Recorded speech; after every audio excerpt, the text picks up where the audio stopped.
It was supposed to be a fun weekend, camping with friends, getting away from the noise of everyday life. We found a secluded spot deep in the woods, far from the usual trails. The air was crisp as we set up our tents, laughing and joking under the fading light of the sun. But as night fell, the atmosphere changed. A strange tension hung in the air, though none of us could explain why. Around midnight, after the campfire had burned down to embers, we began hearing footsteps. Not the usual sounds of animals, but deliberate, heavy steps, slow and measured. We all looked at each other, uneasy, but tried to brush it off. But the sounds didn't stop. They got closer, too close. One of us whispered, "Did you hear that?" We all froze. Footsteps again, unmistakably closer now, too deliberate to be random. My heart pounded in my chest. I suggested we head back to the tents, but as we stood, the sounds grew louder, almost as if something or someone was moving toward us, stepping in time with our own movements. I glanced into the darkness, but saw nothing.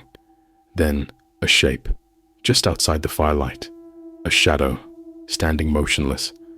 "Run!" someone screamed. Without thinking, we bolted into the woods. The trees felt like they were closing in on us as we ran, our footsteps drowning in the sound of heavier ones behind us. Panic surged through my chest. I dared not look back. The figures, whatever they were following us. We stumbled through the forest, every snap of a branch or rustling of leaves sending our hearts racing. The shadows moved with us, too close for comfort.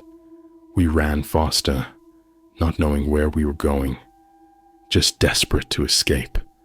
The cold night air stung our faces. The darkness felt suffocating, and all we could hear was the pounding of our own feet and those chasing us. Finally, we broke into a clearing, a distant set of headlights, a car. We ran toward it, screaming for help, legs burning, breath ragged. The car stopped, and we piled in without hesitation, too terrified to say a word.